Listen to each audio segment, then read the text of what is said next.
तो गणेश जी का स्वरूप अपने आप में अपनी मां के हाथों से सृजित है और मां के प्रण ने, मां की तपस्या ने गणपति जी में प्राण दिए, यह उसका सबसे बड़ा प्रतीक है। हमारी सभ्यता में यह भी मान्यता है कि नव भवन में जब प्रवेश होता है तो पहला पैर, पथ पर पहला आगमन घर की लक्ष्मी का होता है। कई समाज के वर्गों में भवन के बाहर घर की लक्ष्मी अपने हाथ की अमिट छाप छोड़ती है और कई परिवारों में पैरों के नीचे आलता लगाकर बेटियों का सबसे पहला कदम ऐसे भवनों में रखा जाता है। और अगर संविधान की मर्यादा की दृष्टि से देखें तो लक्ष्मी ने संवैधानिक स्वरूप लिया है इस अधिनियम के माध्यम से, जिसके लिए मैं सरकार का, इस सदन का और पीठ का विशेषता आभार व्यक्त करती हूं। आज चर्चा में कई महानुभावों ने श्रद्धेय अटल बिहारी वाजपेयी जी का नाम लिया और साथ ही आदरणीय देवी गौड़ा जी को भी आभार वंदन किया। ये भी सत्य है कि मुझसे पूर्व की वक्ता ने राष्ट्र को जब गुलामी से स्वतंत्रता मिली तब क्या महिलाओं की परिस्थिति थी उसका उल्लेख किया कि हां, तब भी जब देश आजाद हुआ तब भी कई प्रदेशों की साधारण परिवारों की महिलाओं ने कहा कि हमारा संवैधानिक अधिकार आरक्षित करें, लेकिन तब साधारण परिवारों की वो महिलाएं जिन्होंने राष्ट्र को आजाद करने में अपनी भूमिका निभाई, जो दूरदर्शी थी, जानती थी कि साधारण वंचित समाजों की महिलाओं को अगर मौका अनोखे ढंग से संविधान की मर्यादा में ना दिया गया तो शायद आगामी वर्षों में महिलाओं के लिए एक चुनौती बन जाएगा। आज मैं उन महिलाओं की दूरदर्शी सोच को वंदन करती हूं। महोदय, 1971 में तब की सरकार में एक कमेटी का गठन हुआ on the status of women in India। और आज मैं विशेष रूप से आपका ध्यान आकृष्ट करती हूं 1974 में जब कमेटी ने अपनी रिपोर्ट को साझा किया तो उसके 7वें चैप्टर में पॉलिटिकल स्टेटस के वर्णन में ये इंगित है कि तब भारतीय जनसंघ ने कहा था कि महिलाओं को कॉन्स्टिट्यूशनली गारंटी कीजिए। They were the advocates for women's reservation. आज जनसंघ के उन नेताओं को, उन चिंतकों को मैं आभार व्यक्त करती हूं। ये मेरा सौभाग्य है कि मैं भारतीय जनता पार्टी की एक साधारण कार्यकर्ता हूं जिसको मेरे संगठन ने असाधारण मौके दिए ताकि मैं संगठन के माध्यम से संविधान की मर्यादा में अपने राष्ट्र की, समाज की सेवा कर सकूं। ये भाजपा के कार्यकर्ताओं का गौरव है कि इस राष्ट्र में अपने संगठन में पहली बार महिलाओं को आरक्षण देने वाली राजनीतिक पार्टी भारतीय जनता पार्टी बनी। ये भी कहना सत्य होगा कि व्यवस्थाओं को किस दृष्टि से संगठन में सम्मिलित करना, इसके लिए साल 2007 में नेशनल एग्जीक्यूटिव की मीटिंग के अंतर्गत तब के हमारे राष्ट्रीय अध्यक्ष और अब के हमारी कैबिनेट के वरिष्ठ नेता श्री राजनाथ सिंह जी ने एक कमेटी का गठन किया।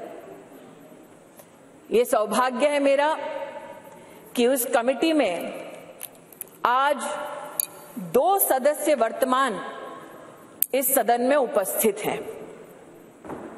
आज उस कमेटी जिसकी अध्यक्षता श्रद्धेय सुषमा स्वराज जी ने की, आज उस कमेटी की एक और सदस्य जिनका देहांत हो चुका है, किरण माहेश्वरी जी, और जो संगठन में आध्यात्म की दृष्टि से मेरे मार्गदर्शक रहे, ऐसे श्रद्धेय बाल आपटे जी हमारे बीच नहीं हैं।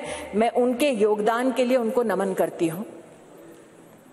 ये भी उचित होगा अध्यक्ष जी कहना कि उस कमेटी में नजमा हिप्तुल्ला जी थी, उनका आभार वंदन करती हूं।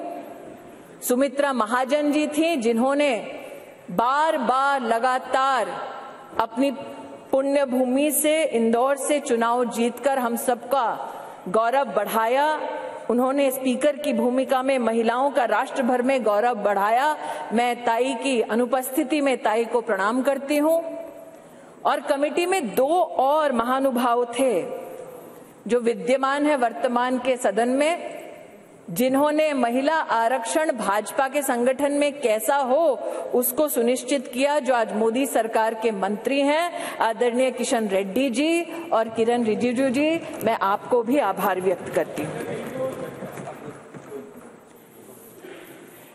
महोदय, they say success has many fathers and failure has none।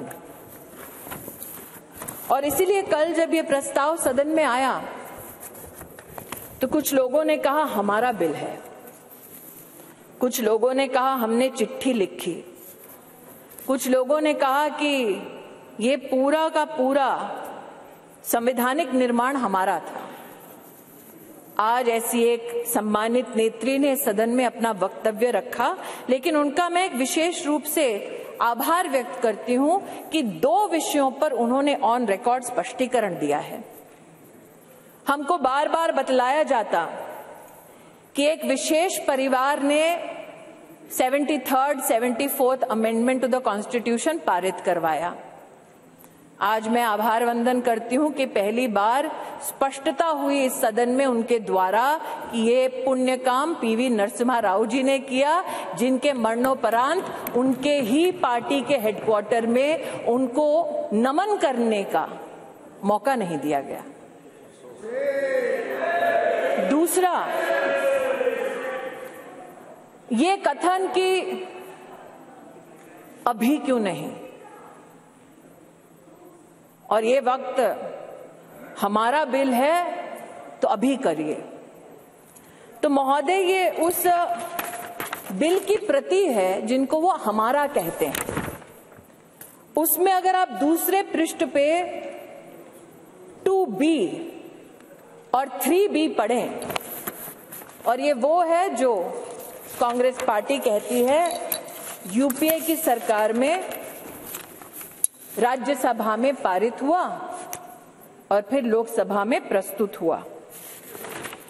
अगर आप इस पृष्ठ पर ये दोनों छंद पढ़ें तो यूपीए, जिसकी अध्यक्षा श्रीमती सोनिया गांधी हैं, उन्होंने कहा है no seat shall be reserved for women belonging to scheduled caste, scheduled tribes in the 3rd general elections. 3B पढ़ें तो उन्होंने कहा, प्रस्ताव दिया, no seat shall be reserved for women in the 3rd general election.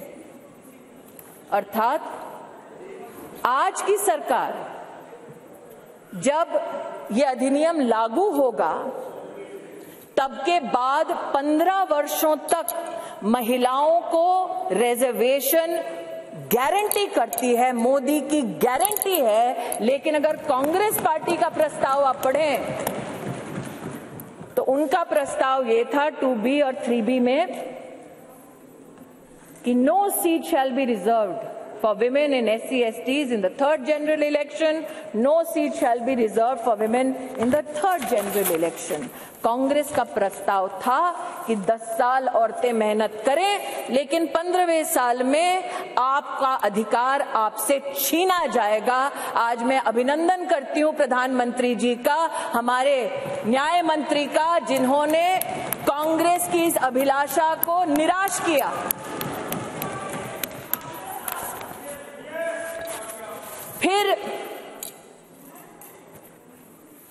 इनका ये वक्तव्य कि आप अभी क्यों नहीं कराते। महोदय, हम जानते हैं कि संविधान को छिन्न भिन्न करना ये कांग्रेस की पुरानी आदत है, लेकिन आज अगर आप इसी गरिमामय संविधान के अनुच्छेद 82 को पढ़ें, 82 ये किताब नहीं है, संविधान का मेरे हाथों में, तो आपके लिए किताब होगी, हमारे लिए पूजनीय है, संविधान है ये।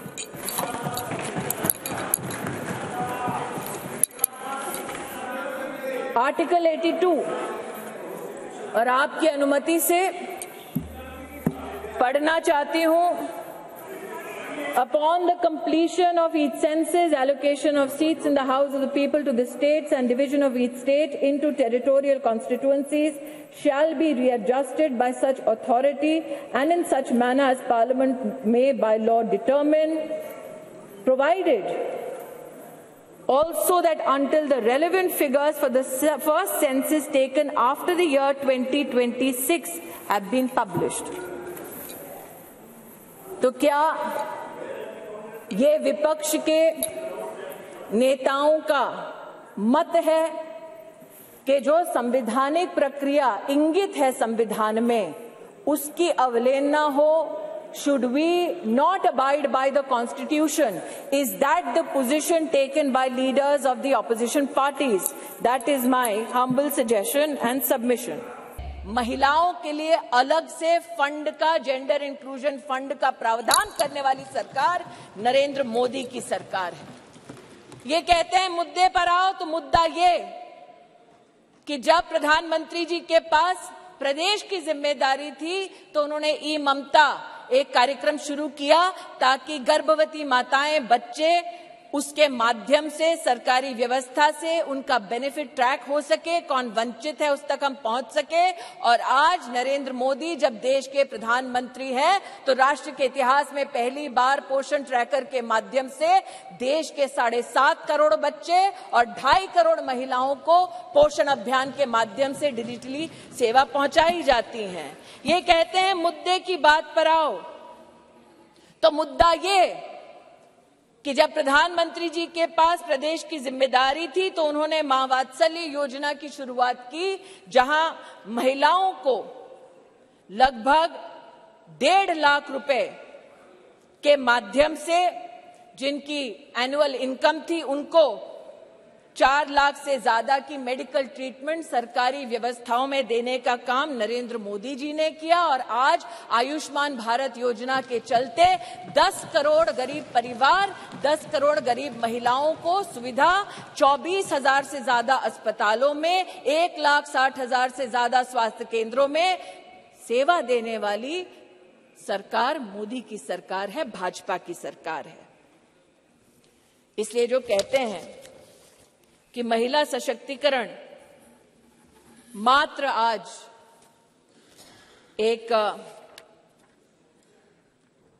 चुनावी मुद्दा है, उनसे कहना चाहती हूं, नरता का आदर्श तपस्या के भीतर पलता है, देता वही प्रकाश आग में जो अभित जलता है। आपने नरेंद्र मोदी जी पर कई आक्षेप किए राष्ट्र के नवनिर्माण में, चाहे वो मेक इन इंडिया हो, चाहे वो धारा 370 को हटाने की बात हो, हर विषय पर, जीएसटी पर भी न सिर्फ व्यवधान किया बल्कि व्यवधान के बाद जब इस सदन ने उन कानूनों को पारित किया तो आप एक्सटर्नल ऑर्गेनाइजेशंस के माध्यम से कोर्ट में चुनौती देते गए, कोर्ट में भी हारे, पीपल्स कोर्ट में भी हारे। इस बार लोग कहते हैं कि 27 साल नहीं, अगर आप जनसंघ की पृष्ठभूमि देखें तो 1974 से हम प्रमाणित कर सकते हैं कि हमारी आइडियोलॉजी ने, हमारे ऑर्गेनाइजेशन ने बार बार कहा कि आप संवैधानिक ढांचे की मर्यादा में महिला का आरक्षण गारंटी करें। मोदी आज इस अधिनियम के माध्यम से महिलाओं को जो वंचित है वो अधिकार गारंटी कर रही हैं।